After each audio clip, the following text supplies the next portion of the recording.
What made Roger Moore's portrayal of James Bond unforgettable? Was it his captivating smile, his clever one-liners, or perhaps something deeper? Regardless of personal opinions, Moore's Bond undeniably left a mark on cinema. In his memoir, he opens up about his experiences in Hollywood, shedding light on his interactions with legendary figures like Frank Sinatra and Bette Davis. More intriguing, however, are his candid revelations about the co-stars he found difficult to work with. Moore shares his honest feelings about these relationships, providing a glimpse into the complexities of working alongside other icons. His anecdotes reveal not just the glamour of Hollywood, but also the challenges and tensions that can arise behind the scenes. Through his reflections, we get a clearer picture of the man behind the suave seven, as he recounts both fond memories and the less pleasant encounters that shaped his career. This exploration of his time in the spotlight offers insights into the dynamics of fame and the personal struggles that often accompany it. Moore was a talented Hollywood icon known for his charming portrayal of James Bond, yet his contributions to film extended far beyond this iconic role. His career was marked by a fascinating network of friendships and rivalries that shaped his experiences in the entertainment industry. In his memoir, My Word is My Bond, Moore offers readers an intimate glimpse into his life, sharing personal stories that highlight his relationships with legendary figures such as Frank Sinatra and Bette Davis. These connections reveal the warmth and camaraderie he experienced with some of Hollywood's brightest stars. However, the memoir also delves into the complexities of his professional life, including candid accounts of his turbulent relationships with co-stars like Hervé Villechaize. Through these stories, Moore provides a nuanced view of his Hollywood journey, showcasing both the joyful moments and the challenges he faced. His reflections leave a lasting impact on readers, illustrating the intricate web of friendships and rivalries that defined his remarkable career. Roger George Moore was born on October 14, 1927, in Stockwell, London. He was the only child of George Alfred Moore, a policeman, and Lillian Lily Pope. His family background was multicultural, with roots tracing back to Calcutta, India. This diverse heritage shaped his early perspectives on life. During his childhood, Roger experienced significant changes due to World War II. His family evacuated to Devon, which marked a turning point in his life. The move brought him away from the bustling city and into a quieter environment where he began to adapt to new surroundings. He attended schools in Cornwall and Buckinghamshire, where he received a disciplined education. Despite the challenges posed by the war, his upbringing was affectionate, providing him with a strong foundation. The unrest of the times influenced his character and resilience. This unique blend of experiences during his formative years would later contribute to his versatility as an actor, allowing him to portray a wide range of characters with depth and charm. Moore's journey to stardom began with a brief, unsuccessful apprenticeship at an animation studio, where he was fired for messing up animation cells. This setback, however, led to an unexpected opportunity in acting when his father introduced him to director Brian Desmond Hurst. Hurst recognized Moore's potential and offered him guidance that would shape his future. With Hurst's support, Moore joined the Royal Academy of Dramatic Art, a prestigious institution where he honed the calm and sophisticated demeanor, an accent that he would later become famous for. After completing his training, Moore served as a second lieutenant in the Royal Army Service Corps during the war. This experience not only added to his character, but also provided him with a sense of discipline that would benefit his acting career. As he transitioned from military service back into the arts, Moore was ready to embrace the opportunities that lay ahead, setting the stage for his remarkable rise in the entertainment industry. Moore's early career experiences were crucial in shaping him as an actor. His time in combined services entertainment while stationed in Germany provided him with invaluable lessons in resilience and adaptability. This experience helped him refine his skills and develop a polished demeanor that would serve him well in the entertainment industry. With a strong foundation built from these formative years, Moore was poised to make a significant impact in the world of acting. The question loomed: would he achieve success on the big screen, or would he find his fame on television? As he navigated the competitive landscape of Hollywood, he faced numerous challenges that tested his determination. The roles he chose would ultimately define his legacy and secure his place in cinematic history. Each audition and performance was a stepping stone, leading him toward a career that would captivate audiences for decades. The journey ahead was filled with uncertainty, but his talent and perseverance suggested that he was destined for greatness. Roger Moore's career began post-war with minor roles in British films, His professional debut came in 1945 with Alexander Korda's Perfect Strangers, where he shared the screen with notable stars like Robert Donat and Deborah Kerr. This early experience allowed him to learn the craft of acting alongside established talents, which would prove invaluable in his later career. Moore's early work included uncredited appearances in films such as Caesar and Cleopatra and the Piccadilly Incident.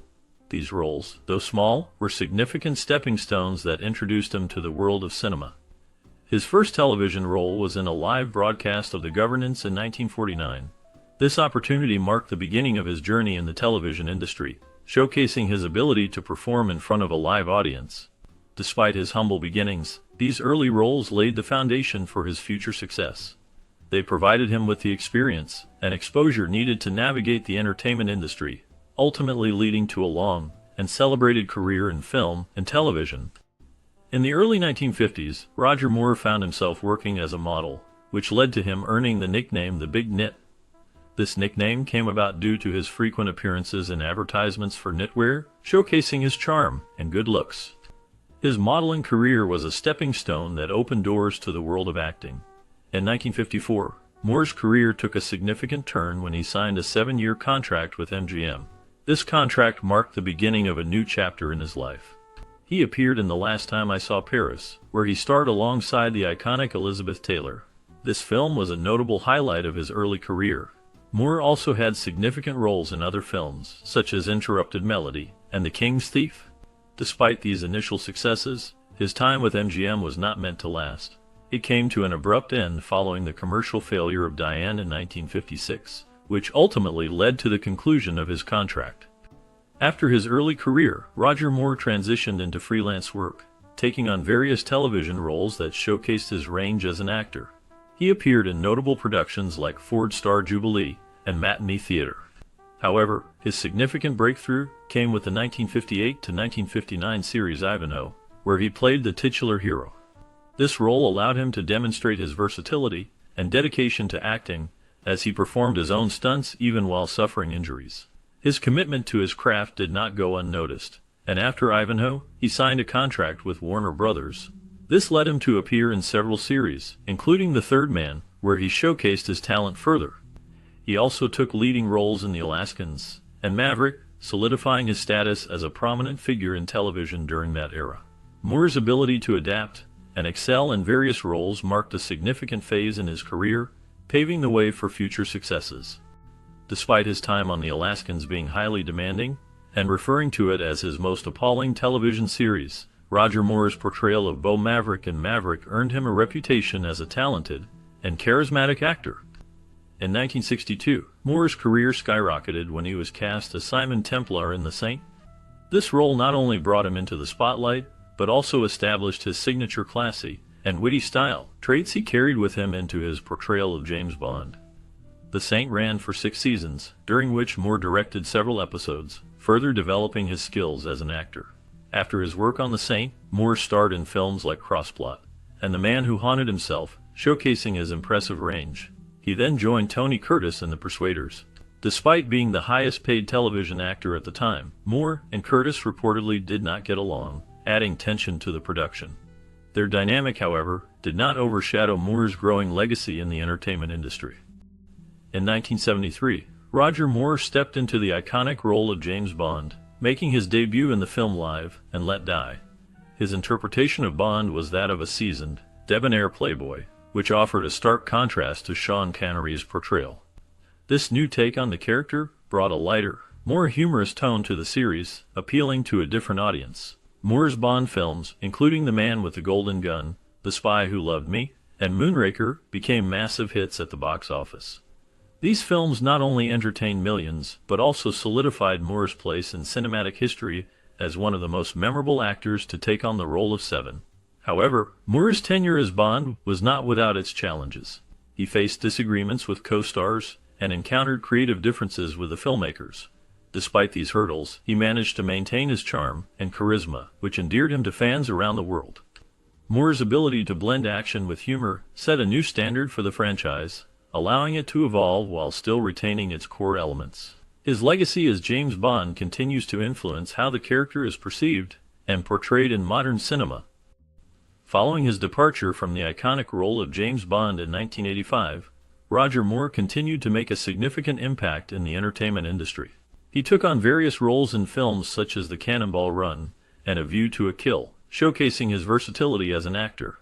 Despite stepping away from the Bond franchise, Moore's career remained vibrant and active. He appeared in numerous films, television shows, and even lent his voice to various projects. His ability to adapt to different genres and formats kept him in the public eye. As we explore the fascinating story of Roger Moore's successful career, we see how his early beginnings shaped him into the beloved figure he became. His charm and wit resonated with audiences, allowing him to transition smoothly from the high-octane world of espionage to light-hearted comedies and dramas. Behind the scenes, the journey was not without challenges, but Moore's dedication to his craft and his enduring popularity helped him navigate this new chapter in his career. He embraced opportunities in television, taking on guest roles, and leading parts that further demonstrated his range as an actor. Moore's work in voice acting also contributed to his legacy, as he brought characters to life in animated films and series. This adaptability and willingness to explore new avenues kept his career flourishing long after the Bond era. With each project, he continued to captivate audiences, proving that his talent extended well beyond the glamorous world of secret agents. The story of Roger Moore post-Bond is one of resilience and creativity, reflecting a man who loved to entertain and connect with people through his performances. Roger Moore's relationships with his co-stars were often marked by his elegant and charming demeanor. He was known for his ability to get along with many in Hollywood, but like any actor, he faced tensions and rivalries behind the scenes. In his newly released memoirs, the charismatic 86-year-old actor shares intriguing stories that reveal the complexities of his experiences in the film industry. He recounts meeting legendary figures such as Frank Sinatra, whose larger-than-life persona left a lasting impression on him.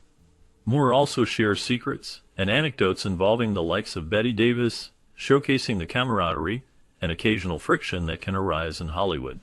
While many of his relationships were positive, Moore did not shy away from discussing the co-stars he found challenging. His memoirs unveil a treasure trove of gossip and insider insights, providing a glimpse into the dynamics that shaped his career. He reflects on moments of tension, revealing that not every collaboration was smooth sailing. Despite the rivalries, Moore maintained a reputation for charm and grace, often smoothing over conflicts with his characteristic wit and elegance. His stories serve as a fascinating window into the world of Hollywood, where friendships and rivalries coexisted in a delicate balance, reflecting the complexities of fame and fortune. Peter Sellers, despite his comedic genius and immense popularity, was surprisingly difficult to get close to. He was a man of many personas but few genuine connections, often hiding his true self from the outside world. Roger Moore described him as a solitary character who always seemed to be hiding behind a mask. Sellers was a complex and mysterious person, which made him intriguing yet challenging to work with. He once admitted that seeing his genuine self on screen would be a dull experience, exposing his discomfort with vulnerability and revealing his true self. This tendency to retreat into his own world often made him a challenging co-star for many, including Moore. Sellers' unpredictable behavior could be both fascinating and frustrating, leaving those around him unsure of what to expect. His ability to shift between characters only added to the enigma, as he often seemed to prefer the safety of his roles over revealing his authentic self. This complexity made interactions with him a unique experience, filled with both admiration and confusion.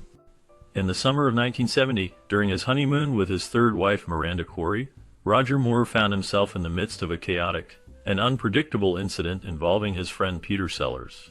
The couple was enjoying a romantic getaway on Cap Ferret in the south of France, a beautiful location that coincidentally was also where Moore was filming the TV series The Persuaders. This chance encounter set the stage for a bizarre and unforgettable moment that highlighted the eccentricity often associated with Sellers. Amidst the picturesque backdrop, a drug bust unfolded, but this was no ordinary operation. Moore and Sellers decided to play a prank on Leslie Bricusse, a talented lyricist and playwright who had long been a friend of Moore's, along with Johnny Gold, the founder of London's famous nightclub. As they navigated their boat around the Bay of Villefranche, Moore and Sellers hatched a playful plan. They pretended to be customs officials, using a patrol boat to intercept Bricusse and Gold, acting as if they were catching them speeding. The light-hearted nature of the incident showcased not just the unpredictability of Sellers' life, but also the camaraderie and mischief that Moore and his friends shared during that memorable summer in France. The scene unfolded dramatically as Roger Moore and his friends orchestrated a playful yet risky prank involving a mock drug bust. Their boat was pulled over by customs officers who pretended to discover a stash of a few hundred cigarettes and bottles of scotch that had been secretly planted by Moore and his companions. The absurdity of the situation had everyone in stitches, especially when Johnny Gold, with a large white envelope in hand, shouted that they were there to see Peter Sears. This declaration sent waves of laughter through the group, further lightening the mood. As the mock pirates finally reached the shore, Johnny Gold presented the mysterious white envelope to Sellers. Upon opening it, Sellers was greeted with a large bag of white powder, alongside a cheeky note claiming it was a gift for the honeymoon. Roger Moore later reflected on this humorous escapade, admitting that it brought him closer to being arrested than he had ever been in his life. The blend of humor and danger made for a memorable experience that showcased the fun-loving spirit of those involved. That evening, the true extent of Sellers' unpredictable nature came to light after consuming the contents of an envelope. Sellers, as he more delicately put it, was rather far gone in a wild turn of events. He believed his bed was a flying carpet, and enthusiastically invited Roger Moore and others to join him on an imaginary flight around the harbor. This incident was not just a moment of laughter. It revealed the chaotic world Moore had to navigate while working with Sellers. Moore's account of the event highlighted not only the unpredictable and often troubling behavior of Sellers, but also the challenges of connecting with someone who could easily lose himself in delusions. Despite the friendship and shared humor that existed between them, Sellers' erratic behavior made it difficult for Moore to truly understand him. The unpredictability created a unique dynamic, blending camaraderie with a sense of unease, as Moore and others tried to engage with someone whose reality often diverged dramatically from their own. The evening served as a vivid reminder of the complexities of working alongside a genius whose mind could soar to incredible heights, while sometimes spiraling into chaos. Moving from the strange and unpredictable Sellers, Roger Moore's relationship with another celebrity was one that had its own unique blend of camaraderie and conflict. That celebrity was Frank Sinatra. Frank Sinatra, a name synonymous with show business, had a complex and interesting relationship with Roger Moore that lasted for many years. Their bond was filled with a variety of exciting and unforgettable experiences. Sinatra was known for his charismatic and powerful larger-than-life personality, as well as his smooth and charming on-screen demeanor. However, their interactions were anything but straightforward. Moore's earliest memory of Sinatra dates back to the 1950s during a rather dramatic confrontation at the Moulin Rouge in Hollywood. Jack Warner, the powerful head of Warner Brothers, bid Vasson to have Warner contract artist Gordon MacRae perform. However, John Wayne, the iconic cowboy, countered with a $2,000 bid for MacRae not to sing. Sinatra, ever the loyal friend, saw this as an insult to MacRae and confronted Wayne. Seeing the small, fiery Sinatra stand up to the towering Duke left a lasting impression on Moore. This moment marked the beginning of a friendship that would be filled with both admiration and tension. Sinatra's fierce loyalty and willingness to stand up for his friends resonated with Moore, who admired his courage. The two would often find themselves in the same circles, sharing laughter and stories, but their relationship was not without its ups and downs. Sinatra's larger-than-life persona sometimes clashed with Moore's more reserved nature, leading to moments of conflict. Yet, through it all, there was a mutual respect that kept their friendship alive. Their interactions often reflected the vibrant world of Hollywood, filled with both glamour and drama. Each encounter seemed to reveal new layers of their personalities, showcasing both the warmth and the complexities of their bond. As they navigated the highs and lows of fame, their friendship evolved, marked by shared experiences and a deep understanding of the pressures of celebrity life. The stories that lie beneath the surface of their friendship are a testament to the unpredictable nature of relationships in the world of show business. Moore and Sinatra's connection was a blend of admiration, conflict, and unforgettable moments that shaped their lives in ways they could not have anticipated. Their friendship, though complicated, remains a fascinating chapter in the lives of two icons of their time. Fast forward 10 years to the mid-1960s, and Moore's path crossed with Sinatra's once again, this time in a more relaxed setting at a London restaurant. The lovely and young Mia Farrow, Sinatra's then wife, was present on this occasion. To Moore's surprise, Farrow expressed their fondness for Moore's TV show, The Saint. "We just love watching The Saint," she exclaimed, with Sinatra nodding in agreement. He revealed that they often watched it together in their hotel room, sharing moments of enjoyment over the episodes. This unexpected compliment highlighted a softer, more down-to-earth side of Sinatra that contrasted sharply with their first encounter. In that earlier meeting, Sinatra had been the embodiment of cool sophistication, while now he seemed more approachable and warm. The interaction showcased not only the charm of Moore's work, but also a glimpse into the personal lives of these iconic figures, revealing how entertainment can bridge gaps and create connections between people from different worlds. However, their relationship wasn't all roses and sunshine. Roger Moore couldn't help but tackle the subject of Frank Sinatra's alleged mafia connections, a sensitive topic full of mystery and speculation. Sinatra's response was as straightforward as it was revealing. He acknowledged that the mob had control over many of the venues where he performed. "Most of the venues I play are, in one way or another, controlled by the mob," Sinatra admitted. He compared the frequent greetings he received from suit-clad men eager for a photo with him to the numerous times Moore himself had posed for pictures with strangers. Sinatra never seemed to shy away from the rumors of his ties to the underworld. In fact, he seemed to enjoy the aura of danger they gave him.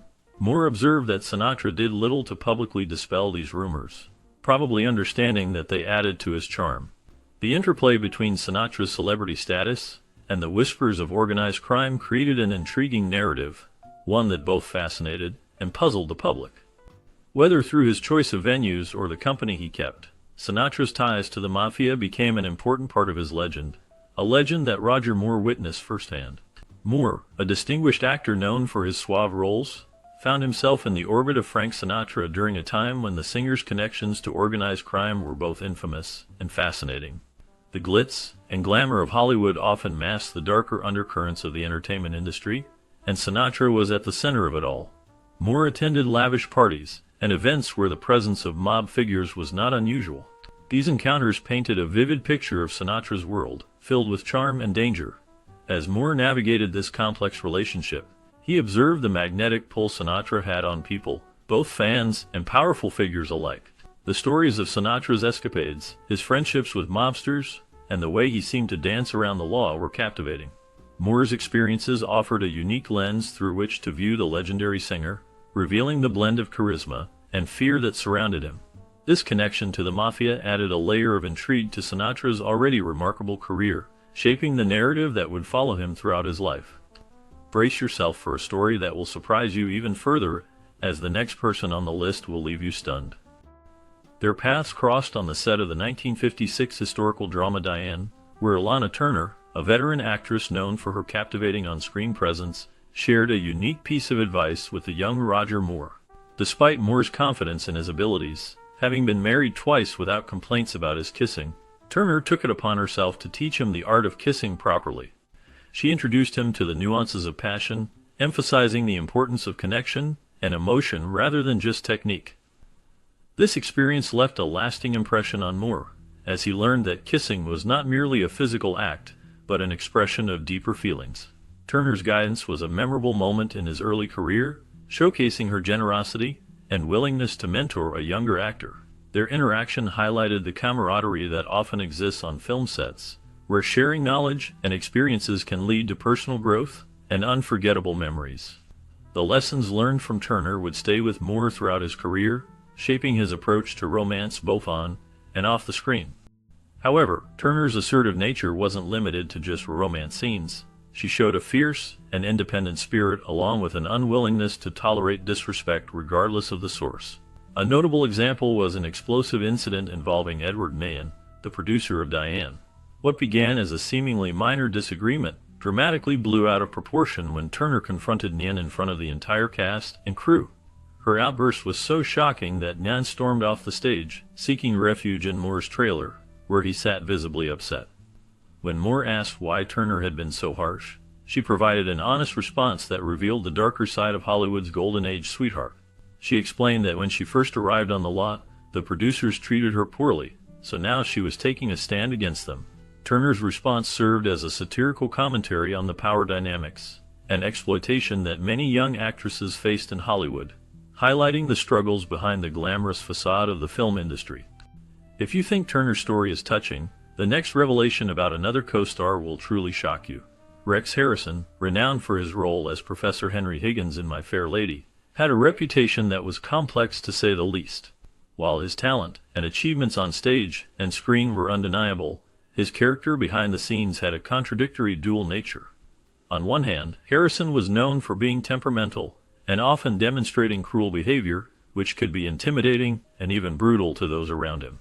He had a short fuse, a sharp tongue, and a propensity to lash out at people when he didn't get his way.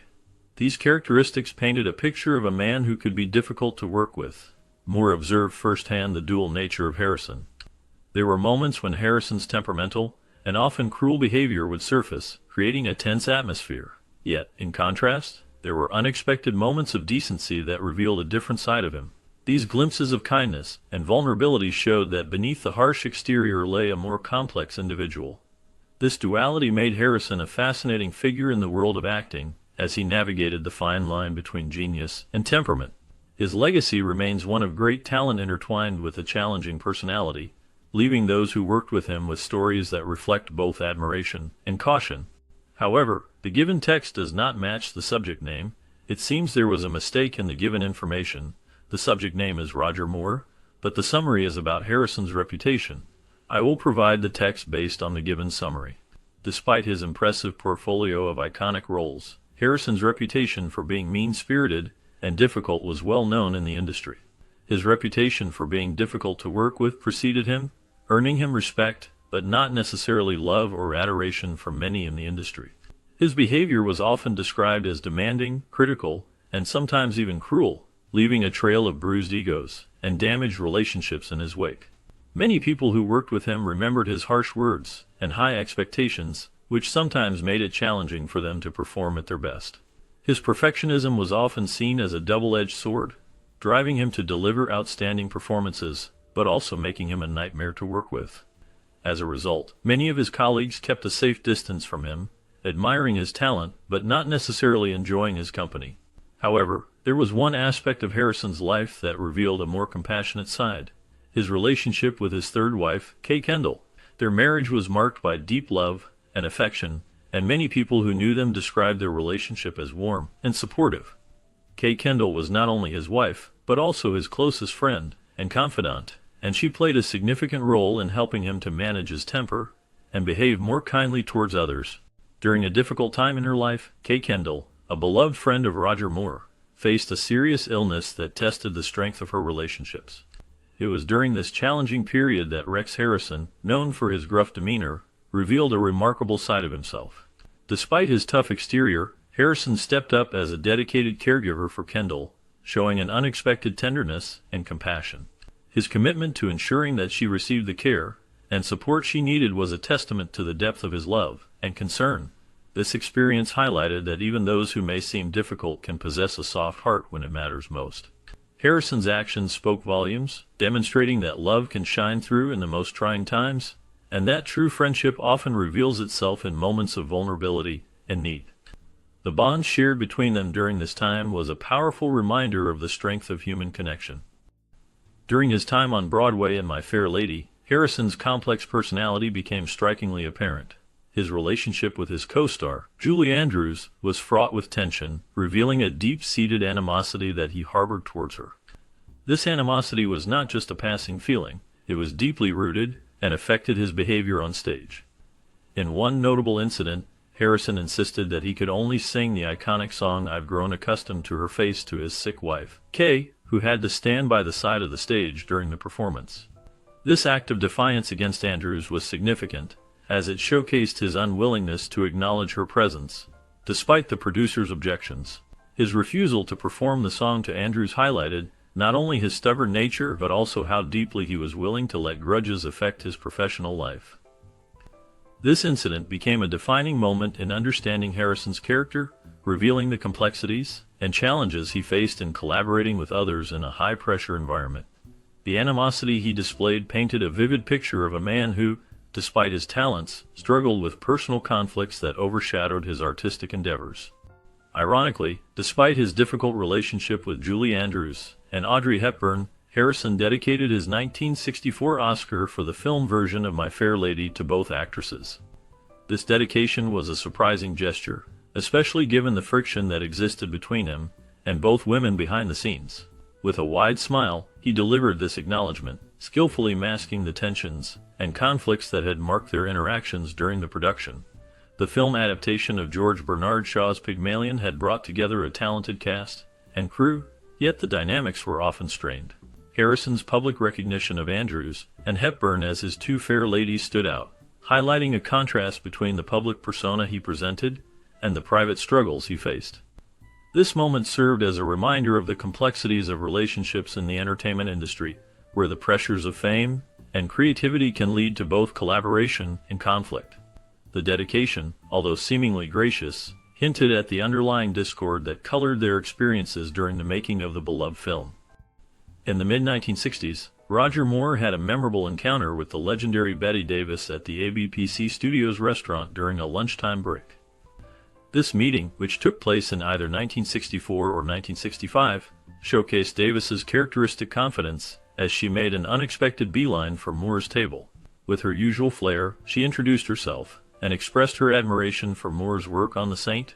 She shared how much she and her daughter enjoyed the show, which flattered Moore immensely. This moment of recognition from such an esteemed actress left him feeling proud, and he humorously remarked that the praise was so overwhelming, it resulted in him having less hair to cover his inflated sense of pride. The friendship that blossomed from this encounter was unexpected, especially considering the complicated history of rivalry between Davis and Joan Crawford. Their animosity was well known, and it extended beyond their lifetimes. Both actresses were titans of Hollywood, each with a distinct style and legacy, yet their rivalry added a layer of intrigue to the film industry. The contrast of their personalities and careers created a fascinating dynamic that captivated audiences. Moore's interaction with Davis was a rare glimpse into the world of classic Hollywood, where friendships could form amid fierce competition and rivalry. This moment remains a testament to the complex relationships that defined the era, revealing how admiration and rivalry can coexist in the lives of legendary figures in the entertainment industry. Their friendship led to Roger Moore inviting Bette to join him, and Robert Wagner at the dog races at White City Stadium in West London. Bette loved the experience, showcasing her enthusiastic and charismatic side as she cheered for the dogs racing around the track. The excitement of the event brought out a lively spirit in her, and she seemed to embrace the thrill of the races wholeheartedly. However, the evening took a different turn when they went to dinner. Moore observed a darker part of Bette's personality that contrasted sharply with her earlier joy. During the meal, Bette regularly snapped orders and instructions at her assistant in a demanding manner. This behavior revealed a dominating side of her that Moore found unsettling. He realized that while he enjoyed her company at the races, he never wanted to experience that intense and controlling aspect of her character again. The evening left him with mixed feelings about their friendship, as the lively woman he admired also had a side that was difficult to handle. Beyond his friendship with Bette, Roger Moore was aware of the infamous rivalry between her and another Hollywood icon, Joan Crawford. The animosity stemmed from Bette's love for Franchot Tone, who became Joan Crawford's second husband. Despite their eventual divorce, Crawford's care for Tone during his battle with cancer only fueled Bette's resentment. Crawford took him into her New York apartment and nursed him until his death, which deepened Bette's bitterness. This bitterness lasted long after Crawford's death. In her typically harsh manner, Bette implied that Crawford's influence over Franchot Tone extended even to his final moments. This comment revealed strong feelings of jealousy and anger that had not faded over time.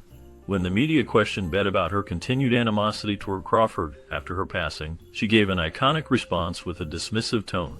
She said that just because a person is dead doesn't mean they've changed, highlighting the depth of her unresolved feelings and the lasting impact of their rivalry on her life. During the filming of the TV series Maverick, Sammy Davis Jr. often visited the set, showcasing his deep love for the cinematic world. His presence was not just as a guest. He took the opportunity to hone his skills, becoming quite adept at pistol drawing and mastering the art of gun twirling. This passion for performance was evident in his playful nature. In the 1980s, Leslie Brice hosted a dinner party at his Los Angeles home, where Sammy made a memorable entrance. He casually opened his jacket and handed his revolver to the maid, treating it as if it were a simple hat. This act highlighted his unique sense of humor, revealing how he often used laughter to navigate through life. Sammy never missed a chance to lighten the mood, using humor to address and deflect more serious issues.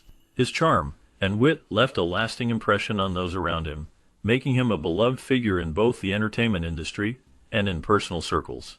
Self-deprecating humor often serves as a bridge between performers and their audiences, allowing for a genuine connection through shared laughter. Sammy Davis Jr. exemplified this art with his unique ability to joke about his own life challenges. He once humorously reflected on discrimination by saying, "You got it easy. I'm a short, ugly, one-eyed black Jew. What do you think it's like for me?" This self-awareness and willingness to poke fun at his circumstances made him relatable and endearing to many. When he hosted the Oscars, he continued this tradition of humor, quipping, "Tonight, the Academy honors both my peoples with Fiddler on the Roof and Shaft." His ability to embrace his identity and make light of it not only showcased his comedic talent, but also highlighted the resilience and strength of his character. By laughing at himself, he opened doors for conversations about race, identity, and acceptance, leaving a lasting impact on the entertainment industry and beyond. Visiting Sammy a month before his death was a moment filled with deep emotion for Roger Moore. The once lively man, who had always been small and thin, now lay in a frail state, battling the relentless grip of throat cancer. This disease had spread aggressively, leaving Sammy in a condition that was heartbreaking to witness. Roger, known for his charm and warmth, felt a profound sadness as he looked at his friend, who had faced life with such resilience. During this visit, the weight of the situation became clear. Doctors had suggested a procedure that could offer Sammy a better chance of survival, but he declined. Sammy chose to keep his voice, a decision that spoke volumes about his character and the importance of his identity. In that room, filled with memories of laughter and friendship, the reality of mortality hung heavy in the air. Roger's heart ached for his friend, knowing that this encounter would be their last. The bond they shared was evident, and the love and respect between them shone through even in the darkest moments. As they spoke softly, the conversation turned to memories and shared experiences, a bittersweet reminder of the joy they had brought into each other's lives. The visit was a testament to their enduring friendship, marked by a sense of loss that was palpable. Roger left with a heavy heart, carrying with him the weight of Sammy's choice, the memories they had created, and the understanding that life is precious and fleeting. While working together on the popular TV series The Persuaders, Roger Moore and Tony Curtis developed a relationship filled with both fun and surprises. Curtis, known for his charisma and entertaining presence, brought a lively energy to the set. However, he was also famously thrifty, a trait that led to some amusing moments. One Christmas, Curtis invited Moore and his then-wife to join him, and his third wife, Leslie, for what was expected to be a grand holiday feast. To their astonishment, Curtis presented the smallest roast chicken they had ever seen, leaving them both amused and bewildered. This incident showcased Curtis's complex personality. While he was careful with his finances, he also had a knack for sharing unconventional wisdom through his interesting and often funny stories. The blend of these characteristics made their time together memorable, highlighting the unique bond they formed while navigating the ups and downs of Hollywood life. One day on set, Curtis shared a piece of advice he had received from his friend and fellow actor Burt Lancaster. "Dear sweet Roger," Curtis began, "Burt once told me that if you're in your dressing room at the studio with a young lady and your wife should walk in, just continue with what you're doing. When you get home, deny it and say, 'But they have people who look like me.'" This advice, delivered with a playful tone, reflected Curtis's light-hearted personality. Roger Moore remembered this story about Tony Curtis's advice on how to handle a tricky situation with a woman. While filming a scene in South Africa with an attractive young woman, she hinted at wanting to be alone with him, suggesting they could have a really good time without the crew around. As Curtis's words echoed in Moore's mind, he was quickly reminded of his Italian wife, who was downstairs, and well aware that his stunt double was off that day. The moment was both amusing and sobering, highlighting the balance actors must navigate in their personal and professional lives. Despite these personality traits, Roger Moore genuinely enjoyed the company of his co-star, Tony Curtis, during the filming of The Persuaders. Their time together was marked by Curtis's humor, charisma, and occasional unpredictability, which made the set a lively place. Moore appreciated the way Curtis brought a certain flair to the production, often keeping everyone entertained and on their toes. This dynamic created a memorable atmosphere, where laughter and spontaneity flourished. Moore found himself drawn to Curtis's unique approach, which added an element of surprise to their working relationship.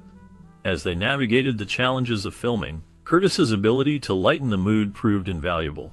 The chemistry between the two actors not only enhanced their performances, but also solidified a friendship built on mutual respect and enjoyment. As we delve deeper into Roger Moore's relationships with his co-stars, it becomes clear that his experiences with Curtis were just one of many surprising revelations in his career.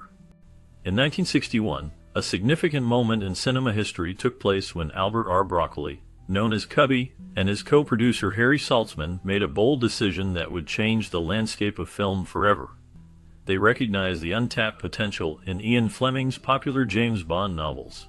With a vision to bring this iconic character to the big screen, they took a substantial risk by paying $50,000 for the rights to Fleming's works, but only for a limited time of 6 months. Initially, their plan was to adapt the novel Thunderball into a film. However, due to unforeseen legal issues, they had to pivot quickly. Instead of Thunderball, they turned to a different script, which was based on the first Bond novel, Dr. No.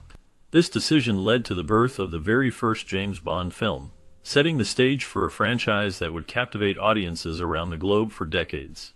The partnership between Broccoli and Saltzman proved to be a crucial element in the success of the Bond series, as they combined their talents and resources to create a cinematic phenomenon. Their foresight and determination not only brought James Bond to life, but also established a lasting legacy in the world of film that continues to influence the industry today. Cubby Broccoli devoted himself entirely to the James Bond franchise, unlike his partner Harry Saltzman, who ventured into various film projects. Broccoli focused solely on Bond, and when asked if he regretted confining himself to 7, he famously remarked that he had a tiger by the tail and couldn't let it go. This unwavering commitment to the series allowed him to shape and define the character of James Bond over the years. His dedication paid off, leading to a lasting legacy that continues with each new Bond film, making the franchise a cultural phenomenon. In contrast, Harry Saltzman brought a different energy to the Bond films.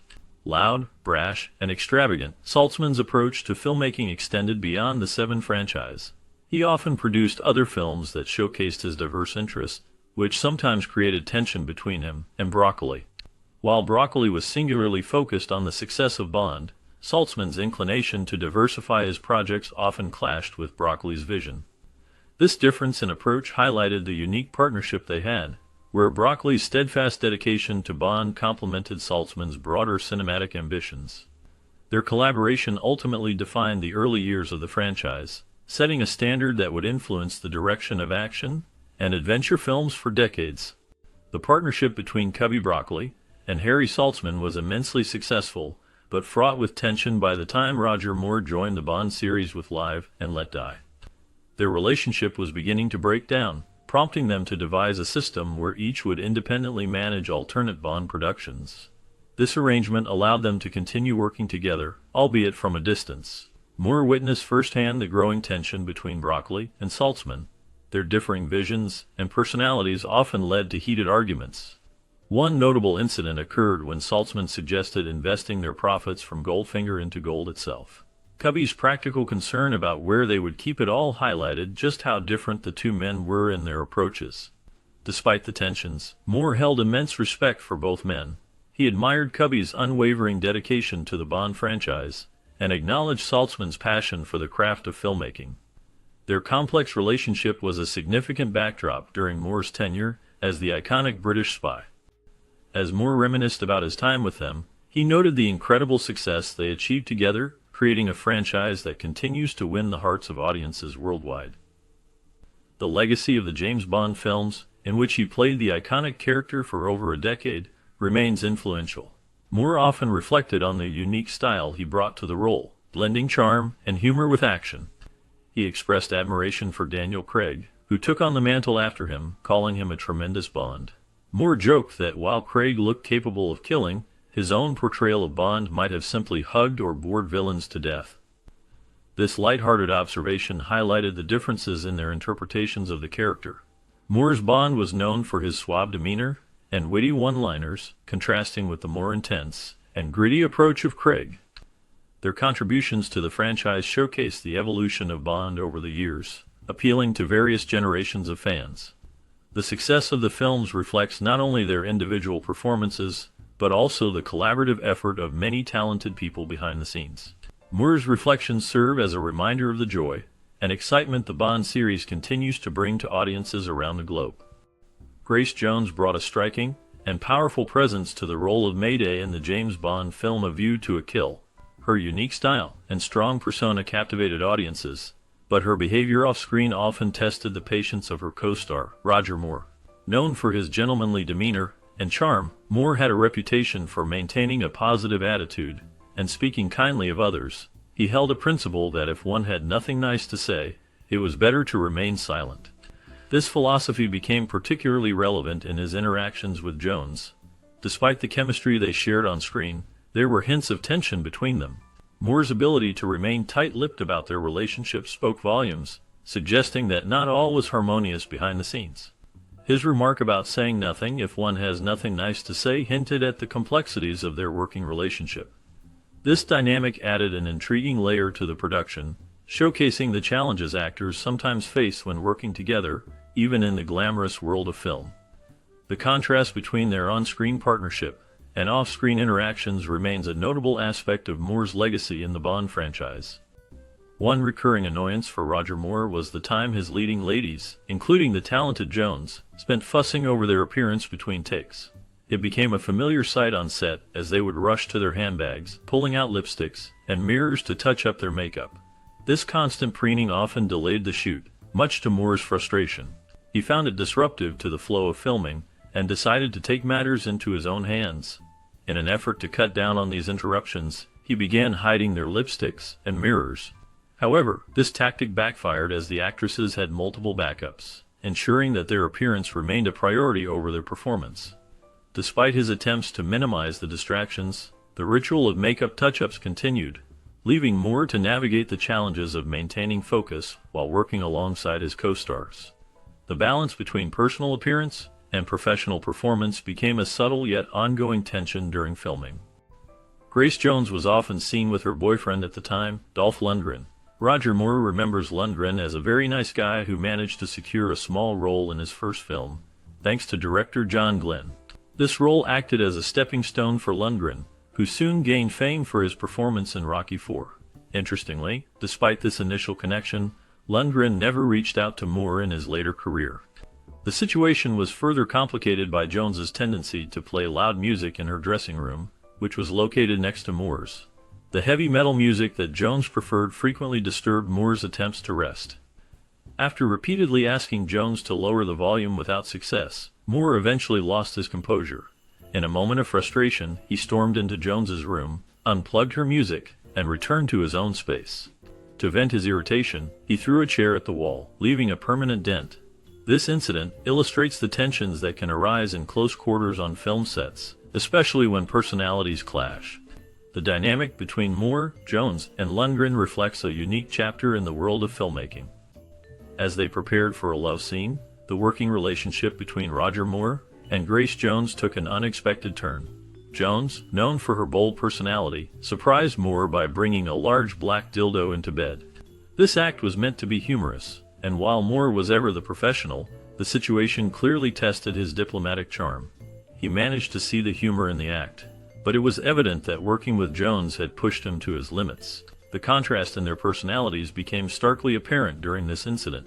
Moore, with his suave demeanor and polished approach to acting, found himself navigating the unpredictable nature of Jones. Despite the awkwardness of the moment, it showcased the unique dynamic between the two actors and highlighted how their differences could lead to memorable, if not challenging, moments on set. Their collaboration was not just about the roles they played, but also about how they interacted with each other, making for a fascinating behind-the-scenes story. Barbara Broccoli, daughter of the legendary Albert R. Cubby Broccoli, played a significant role in the production of the James Bond films. As an assistant director on A View to a Kill, she faced various challenges, one of which was ensuring that the iconic Grace Jones arrived on set each morning. This particular duty required a great deal of diplomacy and patience, traits that Barbara demonstrated effectively. Her ability to handle the unique demands of working with a strong personality like Jones likely contributed to her future success within the Bond franchise. Roger Moore, who portrayed James Bond during that era, admired Barbara's warm character and dedication. These qualities are often attributed to her upbringing, as she undoubtedly inherited them from her father, who was known for his passion and commitment to the series. Barbara's journey in the film industry showcases how her early experiences shaped her into a respected figure in the world of Bond films, continuing her father's legacy with grace and determination. Before landing the role of Nick Nack in the 1974 Bond movie, Hervé Villechaize faced significant challenges in his life. At that time, he was living in his car and working as a rat catcher in Los Angeles, struggling to find his place in the entertainment industry. His casting as Scaramanga's loyal servant marked a turning point, not only boosting his career but also providing him with personal joy. Christopher Lee, who played the main villain, noted that filming The Man with the Golden Gun was one of the happiest periods in Villechaize's life. This role allowed him to showcase his unique talents and brought him into the spotlight. However, the success also revealed some of his more troubling behaviors, which would later become part of his complex persona.